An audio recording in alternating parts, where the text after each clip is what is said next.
Good morning, everybody. Welcome to our Wednesday Wake Up. Today we're talking about navigating inspections, and you'll love the Navy theme that I've put together for this class. As usual, we start with habits, attitudes, and skills, and I'm just trying to connect my MacBook there and my iPad to control it. So habits, attitudes, and skills, our peak producers approach. Our classes talk about skills and tools. We also talk about developing habits by being very disciplined about the way we make use of our time, our energy, our efforts, et cetera, et cetera. And hopefully all of that works into attitudes, et cetera. So it looks like somebody has a comment. I'm going to check here. Oh, I guess that was just a good morning. So hopefully we're all okay. So sounds good. All right. And the goal with attitudes is to go into things with a good attitude. The better your attitude, the more you'll want to learn and develop those good habits. The better your habits and skills, the better your attitude will be. So it all ties together. So today we're going to be talking about navigating the shoals of inspections. And I was just chatting yesterday with Nancy Muchmore, and I talked with many of our managers about how they've dealt with inspections, what problems they've encountered. Nancy said something to me that I hadn't really thought of before, and it's this, that the inspection process is phase 2 of 3 in the negotiation. So this is something that I'm going to start with my clients and encourage you to as well, if you don't already. Make sure they recognize that there's 3 stages to negotiations. All too often, buyers and sellers assume that once we've got a purchase agreement in place, we're done with negotiations. That's not the case. So looking at inspections as a negotiation, I think, puts it on a different posture as well, and I'll talk about what I mean by that in a second. Phase 3 of negotiations, of course, more and more often is appraisal. So we may be back to the negotiating table when the appraisal occurs. So let's move on and take a look at some of the shoals of inspections. I love that sinked ship down there. And that sunken ship can be a deal. It can be us also. So what are the things that inspections can result in that are bad for us? Deals falling apart. Yep. More deals fall apart on inspections than anything else. And when I say fall apart, obviously if somebody doesn't get a loan, the deal falls apart, but that's a contingency. The inspection is a negotiation essentially, and the deals fall apart so often there because there's some gray areas and there's a lack of understanding. And we're going to talk about that a lot here today. So when deals fall apart with inspections, most of the time there's a dispute about who's going to get the earnest money. Wow, that can get really ugly. So there's obviously emotional stress for our clients, whether it's a buyer or a seller. And again, part of this may come that they didn't realize that this was going to be another round of negotiations, and they're so caught off guard. So we want to make sure that they understand that going in. And then the worst one there, that sunken ship on the bottom of the ocean may not just be the deal, that might be us, because if the deal falls apart working with a buyer, you think, okay, we'll find him another buyer, and yes, the closing will be delayed a month or so, but I'll still get paid something. Well, if they've lost confidence in you, in your handling or lack of handling of the inspection situation and negotiations, they may move on and find another ship to ride on, and you've lost a client. So huge issues and problems to be aware of with regard to the shoals of inspections. So let's talk about the preliminaries. First of all, why do we inspect? What's the point of an inspection? You've seen a house, you walk through it, you've made an offer on it, you've got a contract, you've got your financing contingency, et cetera, et cetera. Well, the reason we inspect, and again, this is something I encourage you to talk about with the buyer client, with the seller, early on, pre-listing situation for the seller, early on discussions with the buyer, why we inspect, and it's the inspection is a long-term plan with everything in it for you, Mr. Buyer, to be aware of. It's a long-term plan, not a simple checklist or to-do list. So, and if you approach it that way, I think that will help. It's sort of like a stager. I've told this story before. I got myself into trouble in failing to clarify with a potential client. Actually, they turned out to be a client. We've already closed on selling their home. But I always pride myself in providing and paying for a stager to come in. She's wonderful. She does marvelous work.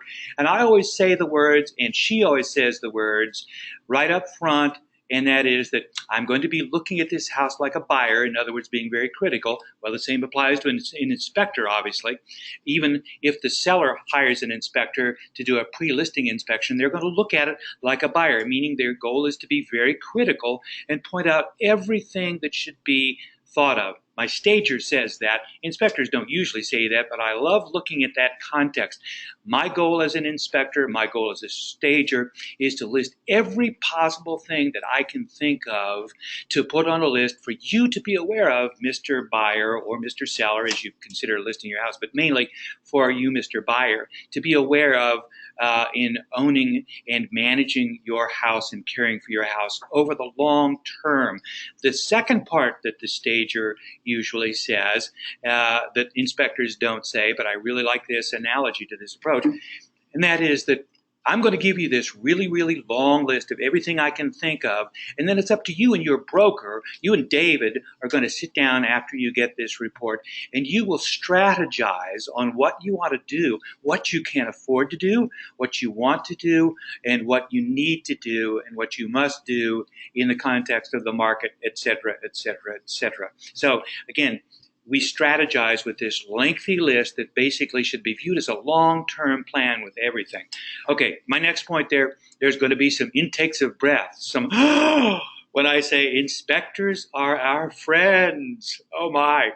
Yes, we've all had run-ins with inspectors. We all wish they would say things differently or whatever. But when you stop and think about it, in the overall context of our business and our jobs, would you rather have an inspector who's extremely detailed and puts everything possible they can think of in a reasonable way, not being frightening and over scaring someone, but in a reasonable way, noting everything that should be noted? Or would you rather have an inspector who's rather lax and doesn't pay attention and misses something, fails to note that there is an open junction box under the stairway that's obviously accessible by the toddler? Wow. Would you like to have that be the case? So if something happens and there's an expense, or I'm not even going to go any further with it than that, and the buyer, your client, decides they need to sue somebody, they're of course going to sue the inspector. Who else do you think they're going to sue? Yep, you're going to get sued as well. So stop and think. Inspectors are our friends. They're protecting us when you stop and think about it that way. So now, do we wish, tactically they did some things differently from time to time? Of course. But in the strategic picture, they're our friends. They're helping us not get sued. So as we think about the preliminaries, it's crucial, and this is one of the things I wish inspectors did. Our state contracts define several terms with regard to inspections, and they only define them with regard to getting your earnest money back and a buyer being able to back out of a transaction. And it's routine maintenance, minor repairs, and defects. So routine maintenance are things that, typical kinds of things that might need to be done. The greatest example I think of is oftentimes you'll see that furnace filter needs to be changed. Okay, that's routine maintenance. A gracious seller might do that if you ask for it in the context of whatever is or is not asked for or needed. They might not. Obviously, representing sellers, we ought to say, have you changed your furnace filters recently? If not, change your furnace filters when we put the house on the market, or when we get it under contract. If it's been on the market for a while, change your furnace filters. Minor repairs would be something like a dripping faucet in the bathtub, or the shower or the kitchen sink or whatever. That's a minor repair, and sometimes we can expect sellers to take care of that, sometimes not. It depends on the overall context, and we'll talk more about that. But neither of those items are something that, from a standpoint of the legalities of the contract, or if it came to it a court of law, neither of those things are things that would allow a buyer to back out of a contract and expect to get their earnest money. The buyer could back out, but by law and by rights, the seller could keep their earnest money if the only reasons someone was trying to back out were routine maintenance and minor repairs. The only way that a buyer can back out of a contract and expect to get their earnest money back by law, by the contract, and by a court of law is if something falls into the category of a defect. And a defect is specifically defined in our purchase agreements as being something that has a significant impact on habitability. In other words, the air conditioning and heating system doesn't work. You can't live in the house at the height of summer or the height of winter. So that's a habitability issue that would be a defect. And another one would be a significant impact on the value of the house. In other words, something that would cost a lot of money to repair. A good example that would fall into that might be a roof that has a couple of little tiny leaks that don't really impact habitability that much, but certainly would have an impact, significant impact on the value of the house and the expense to take care of it. So now, wouldn't it be nice if inspection reports used these terms? Wouldn't that be great if they used the terms that tied to our contracts? I talk to inspectors all the time, and obviously all inspection reports differ in terms of the way they categorize things, and they all try to be helpful and unique. Some are, some are not, and you'll find if you're newer to the business which inspection companies whose reports you like and make sense and are helpful to you, and which are obfuscatory. In other words, they cloud things and make it worse, and you won't recommend them anymore. But wouldn't it be nice if they said, this is a routine maintenance items, this is some minor repair items? Some do. Or if they said, this is a defect per the state contract. Anyway, that's one of the things that I would wish would be a little bit more clear with inspections and inspectors. So those are a couple of the preliminaries. Next one there is follow-up inspections and who pays for them. I've had some questions recently from folks who wanted to do a follow-up inspection, and they've asked the seller to pay for it. Well, no, the buyer needs to understand, and this is part of our education process working with those buyers, that if you need to do a follow-up inspection, you're going to have to pay for it. So something to think about as you decide what kind of houses you want to look at and what kind of house you want to make an offer on. Follow-up inspections are going to have to be paid for by you, and if you don't have the money to do that, then you're going to be compromised. And then the last thing, written in writing. I can't stress that enough. I talk to agents all the time. Nancy and I were talking the other day about agents doing things back and forth in emails or phone calls, adding things or responding, and what do you think of this or whatever. That's okay, but if you really want something to be legally binding and not confusing, you need to put it in writing. Written in writing. And there are forms that you can use if you submitted an inspection response and then you have a follow-up to do some other inspections and you need to ask for something else. You can do an addendum to the initial response and ask for further things. So written in writing. Okay, so moving on, charting the route. We've covered the preliminaries. Now it's time to chart the route. I've mentioned this already. One of the biggest key is for us to help our clients with their expectations. The typical expectation from a buyer, of course, especially a first-time home buyer, is probably, well, I want a perfect home. I'm paying them a good price, or especially in this market, gosh, I paid them list price or even a little bit above list price. I want a perfect home. Sellers, of course, most of the time we've heard this oftentimes, well, I've lived with this and it wasn't a problem. So that's the typical things. The key for us is to talk with them about these issues right up front and to listen for what is crucial. Especially this applies to our buyers. Sellers we need to help them understand what may be crucial to buyers.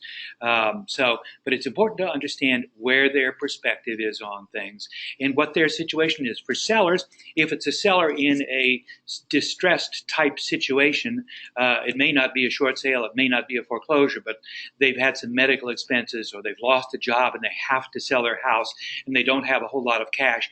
You need to keep that in mind when it comes to price setting and the fact that they might need to spend some money on inspection issues, and whether you list a house on an as-is basis. So you need to understand their context and their expectations. For buyers, this is where we really have to help them set their expectations and recognizing that most buyers will, just because they don't know any better, expect a perfect house. That's not the case unless they have a builder build one for them. And even then, those of us who've worked with builders know that most of the time it isn't absolutely perfect, although you usually get things corrected. So what are their expectations and listening for what's crucial to them? Great example of this, if you've got somebody who has a toddler who has severe asthma and concerns or autoimmune deficiencies or something that is a medical issue, and then they say they want to look at houses built in 1940 and they want to live in Irvington or Broad Ripple in the Indianapolis area or some older kind of cool neighborhood and look at older houses. They need to be aware that they may have a compromise or an issue that they have to deal with regard to some of those environmental issues. So maybe it's worth, instead of looking at those homes, if you've got someone who has severe issues with this and cannot possibly have a house that has mold or whatever, then maybe we should look at newer houses. Although mold can occur anywhere, chances are higher, of course, that it occurs in older houses because of differences in ventilation and systems and age and that type of thing. So listen to what's crucial to them and help guide them toward things where they can minimize the potential for difficulties. Something to think about and share with both buyers and sellers is that on average, inspection repairs generally would be expected to be about 1% of the sale price. So just in round numbers, that may apply, it may not apply. And obviously the market context, that next one, has a huge amount to do, huge element of how much one should expect and could expect and to be done in any situation. What's the market context? Did you just win a multiple offer situation, which I've done several times recently this year already, and other people have too? Did you win a multiple offer? Did you even pay a little above the market price for it? Or was it on the market for 179 days and the seller never lowered the price and you've made a really low offer and they finally accepted it? What's the market context? Most of the time, in multiple offer situations where you're representing the buyer, one would expect that the seller will not be doing much of anything in the inspection. Your buyer might say, well, gosh, I paid over list price. I paid $1,000 over list price. Yes, you did in order to get the house. But there were 4 other offers out there, one of which might have been $1 less than yours. Do you want to take the chance by asking for too much on the inspection report and losing the contract over something that might cost you $500? You already paid $1,000 over the list price. Why don't lose the house. Keep the house. Pay the $500 yourself, whatever it might be. The one exception to that, I always would say, would be electrical items. The open junction box with exposed wires under the stairwell that the toddler could get into, ask them to fix that. Or just make sure that you take care of it before you move in. Don't leave anything like that done. So what's the market context in this situation? And then sometimes buyers will say, well, wouldn't that be covered under a home warranty if it goes bad? And this might apply to things like appliances, an older roof, an older HVAC system. And the answer is maybe. They're all different. Each different company has different home warranties. They all include different things. Most of them do not include replacing a roof. Most of them do not include in their basic plan replacing appliances. So, and they all will have some level of deductibles as well. So yes, they're helpful and they're worth getting. Or even if you win a best and final for a buyer by not asking for a home warranty, you might want to recommend to your buyer client that buy one for yourself. It's $500, or it might be $600 or $700 if you include that old HVAC system, that older roof that's 23 years old beyond its useful life, but it's not leaking, so it won't be something that could be asked for on an inspection response and expected to be paid for. Add those to your home warranty, and you may get some relief and help for those and some level of protection. But again, not 100%. So, but then the key in all of this is to make sure that, and again, this is in the early stages when you're charting the route, helping them understand how we're going to go about the navigating the shoals of inspections. What would the market tell us? When we go through this, I'm going to, Mr. and Mrs. Buyer and Buyer, be telling you, and Mr. and Mrs. Seller as well, what the market would consider reasonable. Reasonably reasonable is the goal with all of this. If you're asking for something that is not reasonable in the context of the market, I'm going to tell you that. It's up to you. You can still ask for it, but I'm going to let you know, and it's my job as a pro to let you know what would be typical in the marketplace and why your expectations may not be met if you're asking for something that is not what the market would consider reasonably reasonable. So, moving on, looking at some of the common whirlpools. Don't you just love the Navy, the navigation and the ocean-going themes here? These are the things, the big things that can go wrong with houses and things to be aware of. And again, it's good for you to be talking about some of this stuff with your buyers as you're looking at houses. It's a good thing to talk about this in your listing presentation or when you're signing up the listing, and especially as you're looking at the house, doing that walkthrough with those sellers. If you're walking through a house to list and you can tell that it's got some issues, be talking about these things and be suggesting a pre-listing inspection, because it will save them money in the long run by doing some things versus not doing things. A great example of that would be the third item down there, windows and rotting wood. If you've got a listing you're getting ready to put on the market that's got a couple of windows that are fogged up, which tells you that the seal is popped, Mr. and Mrs. Seller, I'm going to strongly urge you to replace those windows. It's about $200 each. Replace those, have the window contractor take a look and see if any others need to be replaced, because I'll tell you what, when a buyer walks through this and they're thinking about how much to offer for your house, and they notice those windows that are fogged up like that, they're not going to think, okay, 2 windows times 200, that's $400, I'll reduce the price $400. They're thinking $1,000. And here's what's going to happen. They're probably going to reduce the price that they're going to offer or feel comfortable with by $1,000, and they're going to ask for it on the inspection. So you're going to get slapped both ways, on both sides of your face by the buyer. Take care of it up front. Obviously, if this is the context of the people in financial difficulty and they can't, that's something you need to be aware of. But if they're in a financial situation where they can do this, absolutely, take care of these items up front. It will save you money long term. So things to look at: roofs, appliances. Appliances are not only potential inspection items and home warranty items, but they are selling points, major selling points. And when you get above a certain price point, one expects the kitchen to be tip-top shape, and that generally includes newer appliances and ideally lovely stainless steel, or at least matching. So if you've got one stainless steel appliance, one white appliance, and one black appliance, run away. So, that's a good investment that people might make, that both avoids issues on inspections if it's an older appliance, and also help them sell the house for a higher dollar. Windows and rotting wood, we talked about that. HVAC systems, that's something that is crucial to folks. And let me talk about that for a second in one of these areas that's a little bit of a gray area.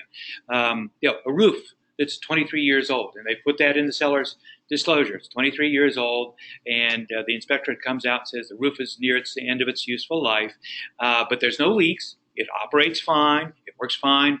That probably would not be considered a defect, allowing you to back out of the contract as a buyer and get your earnest money, because it still works. So obviously, you should consider that, though, in terms of your purchase price. You could probably see that the roof was a little old to begin with, but that's something to be careful about and aware of as you're initially looking at the house. If you see a roof that is fairly old, HVAC, similar. If you're walking around the outside and you can see what the date is on outside units and inside units.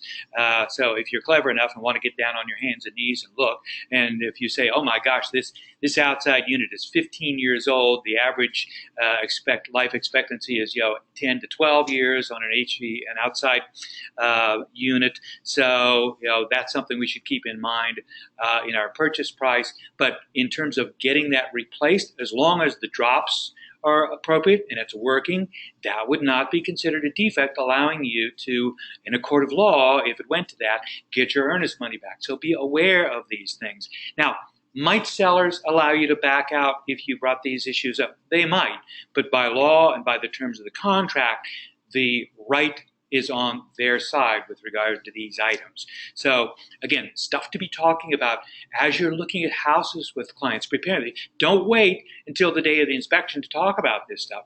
Educate them and help them set expectations so they know the way this works. So the next one, environmental. This is a huge issue, a lot of gray areas, a lot of fright with this.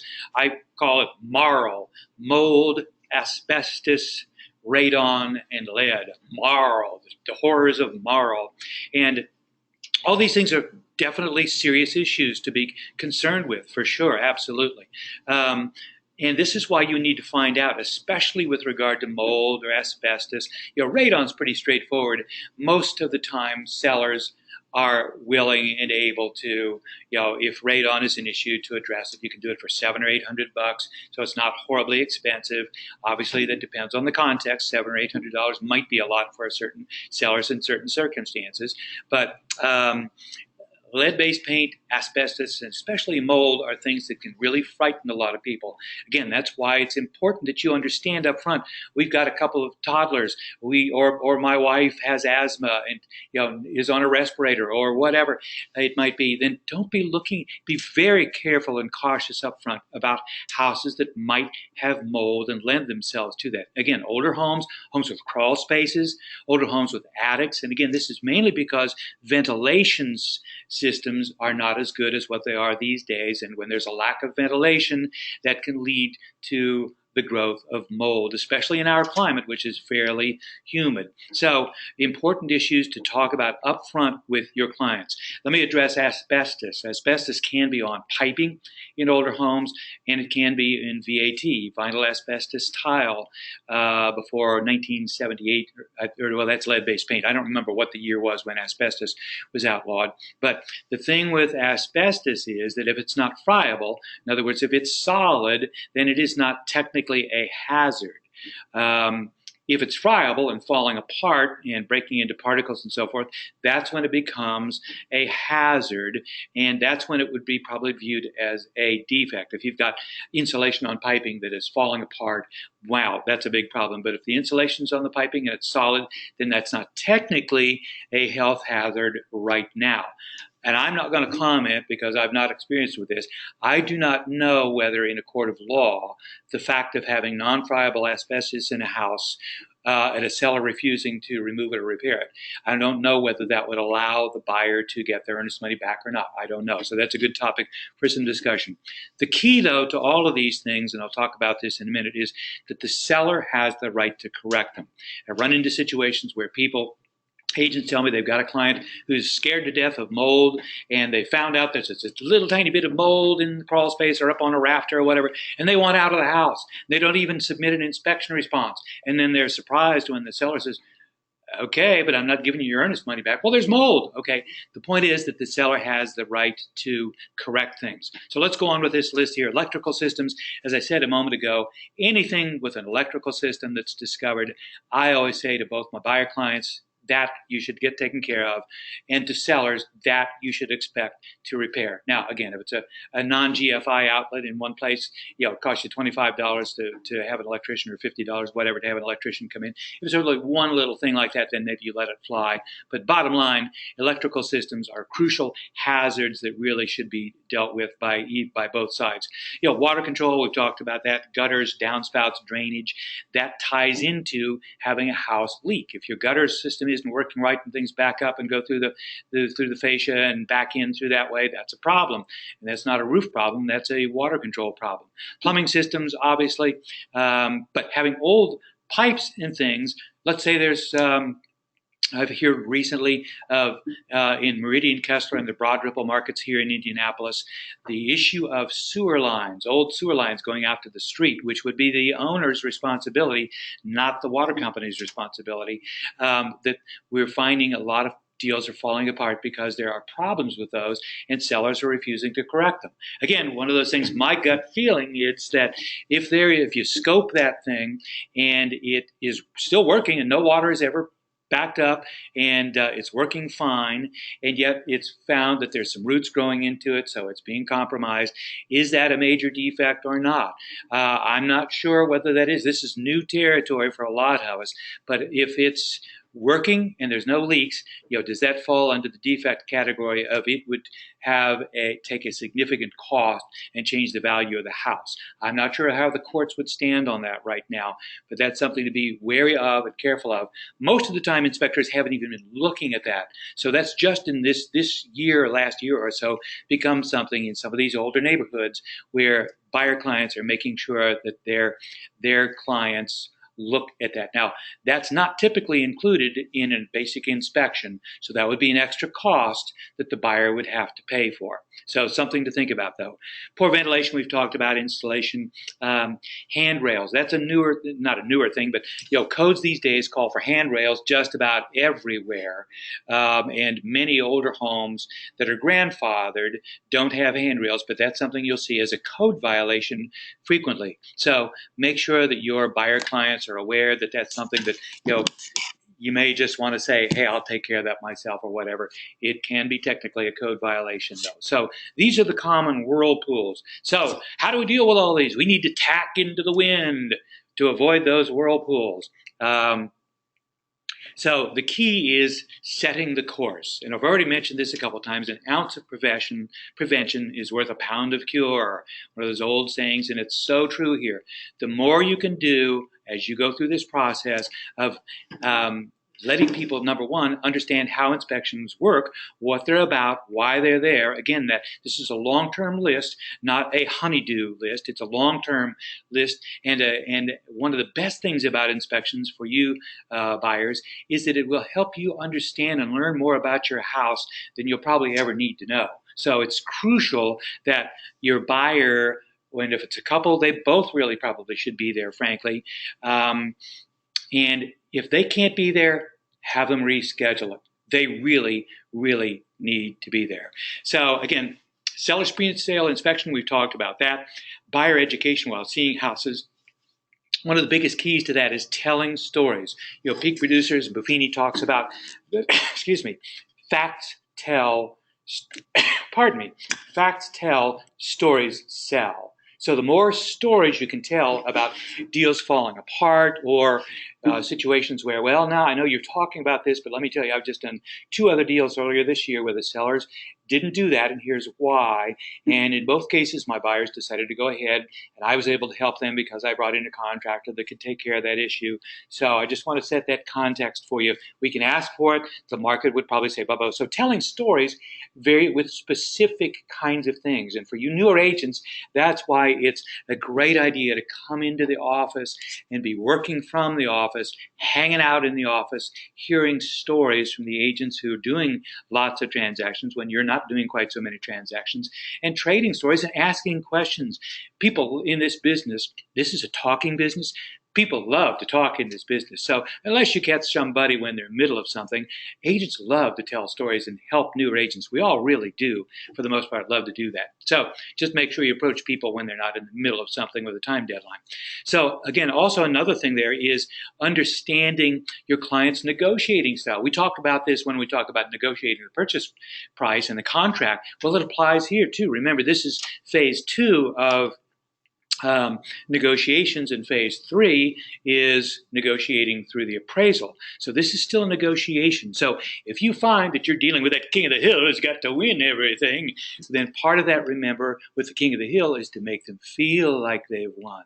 So helpfully, maybe you ask for something, you help them put something in that inspection response that they don't really care about, so that when the seller says no, we won't do that, they're okay to take that out, but they can still feel that like they've won because they've gotten some bigger things. So you need to understand your client's negotiating style, and you need to do that from day one, even before this, obviously, with regard to the negotiating the basic contract. And then, as I said, the deal context. Was it did you win the negotiation or did you lose the negotiation? Again, right now, this spring, this year, in some markets, it's been a crazy market with not enough inventory, multiple offers on lots of transactions where, houses are in decent condition or good condition and priced well. But that's not the norm. The norm is that houses are on the market for 30 days or 60 days, and you finally get an offer. You maybe lower the price, you get an offer. So what's the deal context? Did the seller come down to your price, Mr. Buyer, and you can sort of feel like you won the negotiation? Or in order to get the house, did you have to come up higher than you initially would have liked? So what's your feeling on the negotiation there? Again, this is an arm's length situation, not a multiple offer situation. So that will lead into, okay, you won the negotiation here. Let's not ask for these things. Remember, I've talked about these things are not typical. You won the negotiation. You got a great price. Let's ask for these things that are important. That's one of the things I like to encourage people. What's most important for you? So again, that goes back to that early thing. What are their expectations, and listening for what's crucial. If mold is crucial for them, then let's focus on making sure that the mold is taken care of. So, it's a deal context. It's not a to-do list. And the seller must be allowed to correct things. We've talked about that before. The seller has to be allowed to correct. So if you've got a client who's scared to death of mold or radon or lead or asbestos, any one of those environmental issues, with reason, there's reason to be, have fear about those, then you need to make sure that they're aware that if we find lead-based paint, if we find exposed lead-based paint, if we find radon, I've never heard of anybody saying, oh, I'm not going to give them a chance to put in a radon mitigation. I'm going to walk away because there was radon. Well, there's radon everywhere. So the seller has to be allowed to correct. And if you try to walk away without allowing that chance to correct it to your reasonable satisfaction, and the important word there is reasonable satisfaction, not your perfect satisfaction, then you'll lose your earnest money. So hopefully, one last thing here, trimming the sails. We've tacked into the wind now. How do we trim the sails to get the most out of the ship's sails and discover America?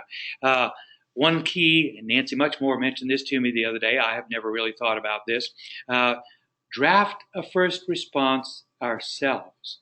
Wow, how often do we get that inspection response, or it goes directly to the buyer, and we call them up, we take a quick look at it, or we don't even look at it, we call them up and say, well, you had a chance to take a look at the inspection response, what do you want to do? That's horrible.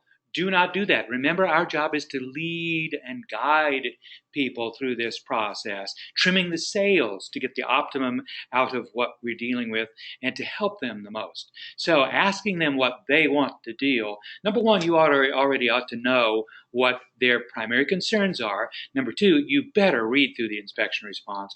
Number three, I always encourage people, I don't go to inspections, and I think most agents don't go to the full inspection, although when you're newer, it's not a bad idea to do. That way you can learn about inspections and how inspectors talk and be there with your clients. But once you've got some experience, that's probably not the best investment of your, come on in. That's probably not the investment of 2 hours or more of your time to go to the full inspection. What I do recommend and encourage and urge is to get to the house about the time the inspection is done, the last half hour or 15 minutes or so that you can meet the inspector, chat with the inspector, ask them, so what are the major things that you found? Any defects that you found? Walk me through these items, and please don't be filling up your cup with ice while we're doing it. No problem. So what things, so you can get a direct look and discussion with the inspector, so that if it turns out the inspector is saying something that you feel is inflammatory and beyond what he needs to be saying or she needs to be saying, you can address that. Well, I've had this happen in a couple of other houses, and here's what we approach. Is it, are you really saying that this is, like the bubonic plague, or is this more like a head cold? So you can, and then they'll probably say, "Oh, no, no, no, no, no, I didn't mean to imply that it was the bubonic plague. It's really more like an allergy, a little head cold." Okay, thank you for clarifying that. So it gives you the chance to do that. And again, oftentimes inspectors do like to be dramatic, but remember they are our friends because they're protecting us from lawsuits when they point out all these things. So that's, key. Get out there and see the inspection if you can, not the full thing, but the end of it, and talk with the inspector. And then you be the one to draft the first response. Part of what I do for you, I'm going to go through this and the things that I believe the market, and based on my discussions with you, that we should ask for, and I'll send it to you. You take a look and let's discuss it, and let me make sure that I've captured, the things that are of interest to you. Again, remembering the deal context, blah, blah, blah, blah, blah, and all that stuff. So draft the first response. Just do it in a Word document, a list. Send it to them, let them take a look at it, have a phone call or meet with them or whatever.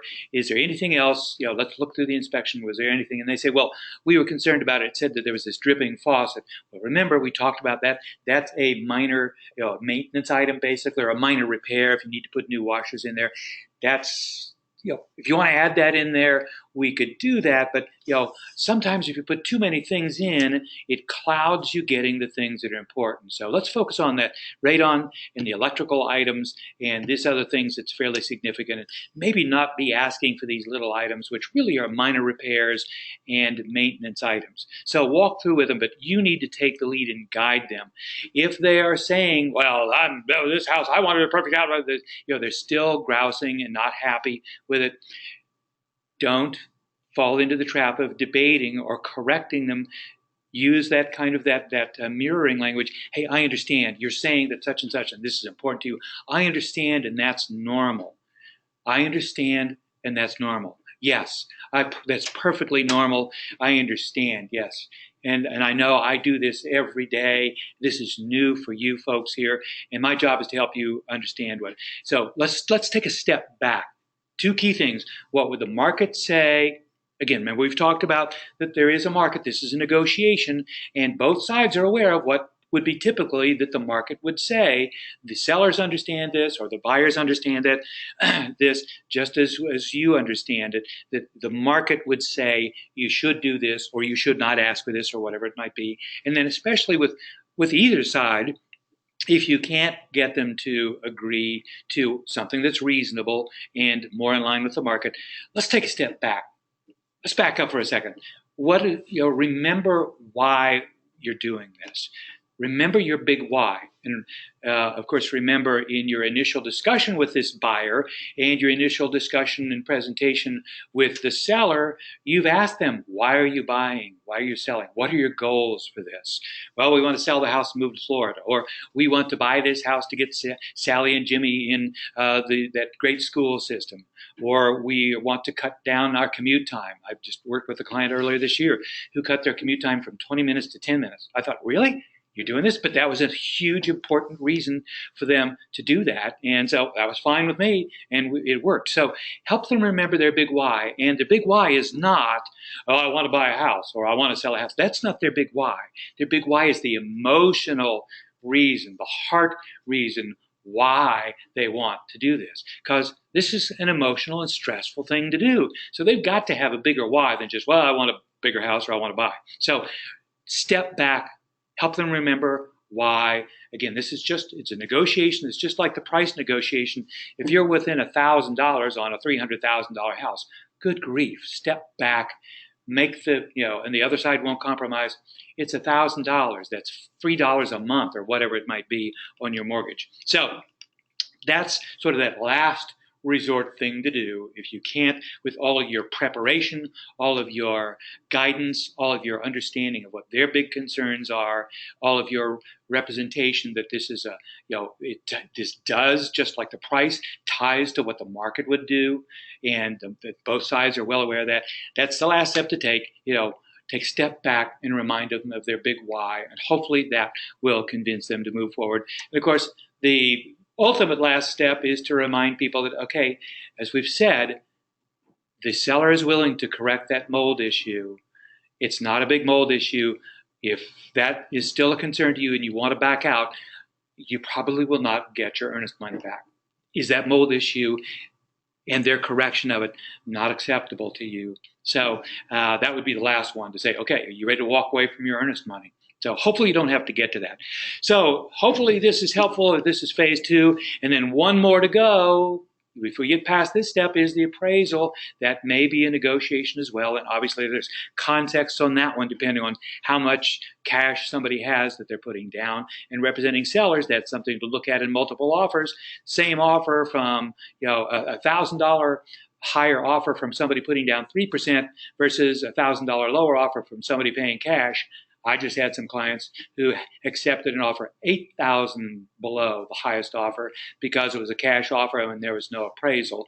And frankly, the offer that came from somebody who offered $8,000 over list price was somebody who was putting 3% down, and we knew that then we were worried about the appraisal because we had the price of that house at the high end in that subdivision. So anyway, on we go with further negotiations. Hopefully this is helpful. Bottom line, the skill of knowing how to guide and lead clients through the shoals of inspections, the habits, getting into this, and initially you'll have to make this a discipline for yourself to remember to do it, consistently educating and setting expectations, plus reading styles from day one with your buyer client, with your seller client, even before you get them to sign that exclusive listing or get them to sign that exclusive buyer representation. You need to be talking about this and understanding their styles right up front. There may be some styles you don't want to work with, frankly. And that's when you're a peak producer and have plenty of business coming in, you can afford to choose not to work with certain business types. So, and then all of that hopefully will fold into an attitude that smoother deals can yield a solid platform of growing your business while making your life easier every step of the way. So navigating inspections. Hopefully this was helpful for everybody. Let me get out of this here and see if we have any questions. I know we got it. So, all right. Josh has a question. Do sellers have to sign the inspection response from the buyers? I was told by seller's agent the items are considered accepted if the document was not signed or returned. They have corrected each item on the response. Also, when would you recommend follow-up inspections? Good question. That's a great question. And this is one of those weird things when you get documents designed by committees. And I understand why they did this.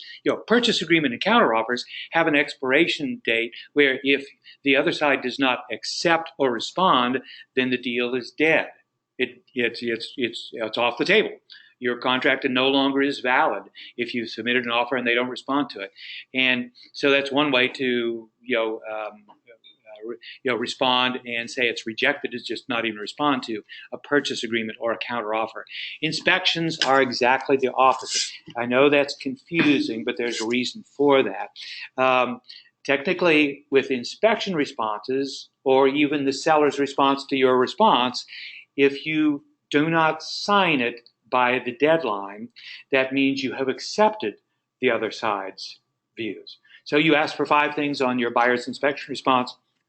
That seller's agent is correct that by not responding, not signing it, that means they've accepted it. Now, here's a rather crucial thing to keep in mind on that situation. I always encourage my clients to sign it and say they've accepted it, because there's a line there that says they accept it. So why not close the loop? Why not button it up? Why not make sure that you've done it that way? And I will always do that with my clients. So, but here's the thing to be careful of. The inspection deadline comes by. You haven't gotten anything from the other side. And before you call up your clients and say, well, we didn't get a response, that's great, so that means they've accepted everything, you might want to double check. In fact, please do double check with the other agent to say, hey, it's 10 minutes until the deadline or an hour till the deadline. I haven't gotten anything. Does that mean you guys are going to be accepting, or should I be looking for something? We've all had it happen. Oh, I sent you a response yesterday. You didn't get it? So things with all of our emails sometimes go into spam, or they may have, if they send it from their phone or something, they may have typed in your name wrong, or there might have been a problem. So double check on that. Don't just assume that that means when you didn't get it that they've accepted everything that you put on there. That's another good reason why when we submit an offer or when we send in an inspection response, call the other side and say, just wanted to make sure you got the email that I just sent. And even if you put in your email, please confirm you got this, that's great. Call them up, talk to them, leave them a voicemail. If you want, even text them, although I think phone calls are a lot better. It's much more difficult for someone to miss seeing that there's a voicemail for them or that they got a phone call. It's a lot easier for them to miss a text. I know when I'm in my car and have my phone plugged into my car, I don't hear text messages. It doesn't ding through my car's system. So I'll go hours and not realize I've had a text message because I didn't hear a ding, and I get home and I'm doing something or whatever, or on a meeting or an appointment. So picking up the phone, I can't stress enough for those people who love texts, and I like texts too. Use the phone for things that are crucial in your business. So again, loop closing, I think, is always the best way to do it. And but that agent is correct that by not responding, that means they did accept it.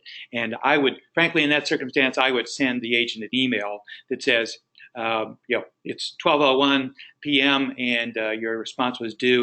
By your not receiving anything, just confirming that means your clients have accepted the inspection response number 1. So, belt, suspenders, this stuff can get into lawsuits, guys. So protect yourself and protect your client.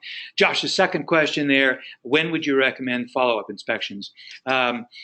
Typically the purchase agreement covers that. Typically in most markets, at least here in central Indiana, the inspection period is typically 14 days from the date of acceptance of the purchase agreement to have the inspection done, the report received, and the response delivered. And then usually it's something like 7 days in the purchase agreement for any additional inspections that are found on the initial inspection to be done. So you've got to get the initial inspection response back, or the inspection back. You may not need to submit a response yet. So let's say you get something back that says we've discovered mold, and your client has not yet had a chance to formulate what full inspection response they're going to submit. You might notify the other agent by email that we're going to include in our inspection response a mold inspection with a qualified mold inspector, and they're going to be coming out on Wednesday. And then do include that on your inspection response. We want you to fix the roof, fix the air conditioning, fix this or that and whatever, put in a new driveway, put in a new septic tank, all these various things, and we're going to include a mold inspection, to be done by such and such, and we'll send a follow-up report. So include that. As I said, written, writing, in writing, written, in writing. Written, writing, in writing, written, in writing is always the best. So any other questions from anybody? Hopefully this is helpful. Again, as you heard, there are some gray areas in this. So when you get into a situation, talk to your manager, talk to your coach, talk to other agents, get advice. And this applies to agents who've been in this business for years. As I said, there are a couple of things where I still see things as a little bit of gray areas where I do not know how the courts would rule on things. And that sewer line situation in some of those older homes is one of those where I do not know how the courts might rule on that kind of thing. So, all right, navigating the shoals of inspections. Go get them, trim those sails, everybody. Thanks so much. How are you doing? Well, okay, thank you. Sorry you missed the beginning there. So I was just talking about, the overall, the shoals of inspections, deals falling apart.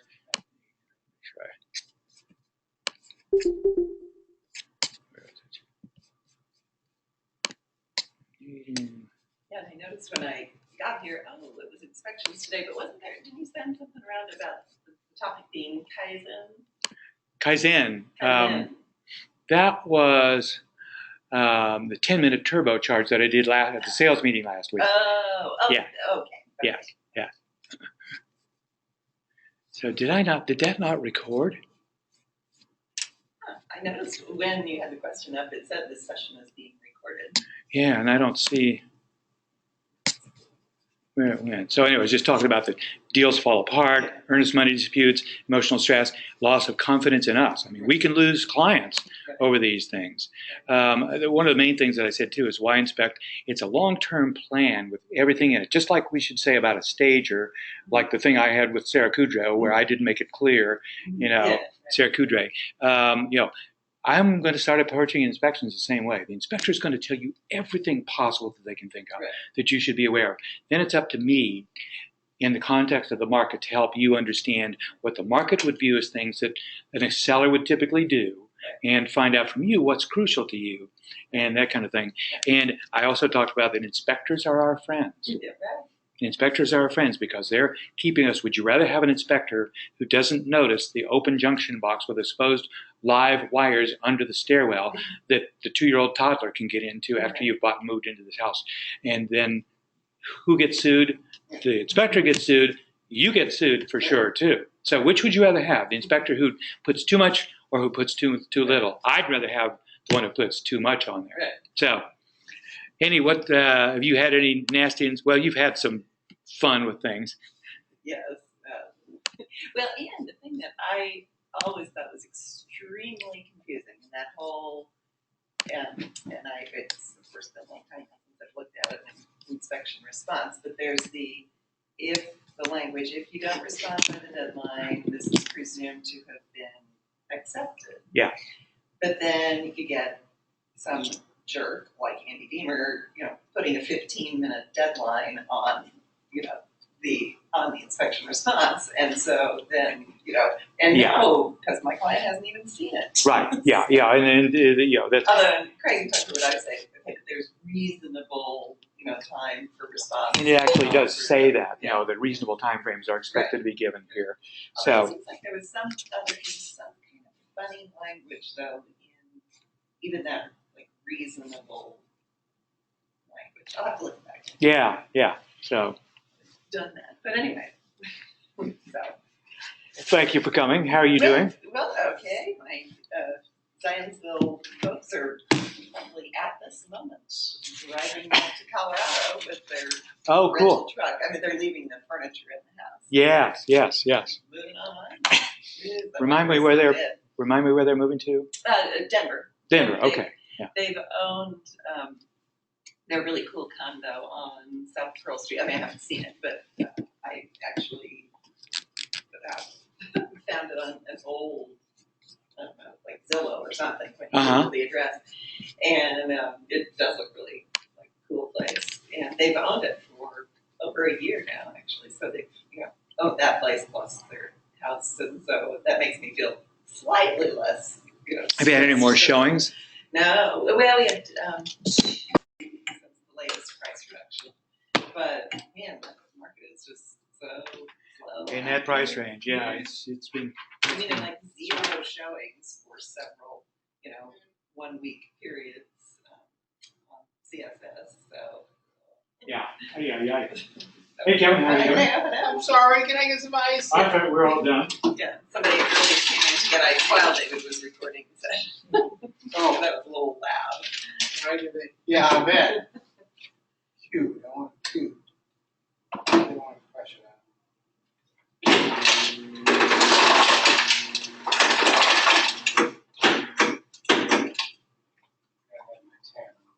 There you go. We're all done. So. And I think Kent said that you're going to do your class. Okay. Sounds good. Yeah. How are you? Okay. How you doing, Andrew? Good. How about yourself? Good, thanks. Staying busy this morning, huh? Yeah. Now, where did that go? I hope I didn't terminate it from recording. But I noticed when you were answering Josh's question, I noticed a little red dot that said down in the lower right that said this session is being recorded. So. And usually, though, it has a thing that shows the progress, and it usually takes 5 to 6 minutes to record. So I'm wondering if I did something. So I'm not going to shut this. I'm going to take this stuff up and then come back and get this. Oh, that's right. We're supposed to bring our laptops. So what's your topic today? CMA. Okay, good. Sounds good. Well, I have a date with David. July 21. Fine. Wow.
Yep, Excuse they're in me. the other room.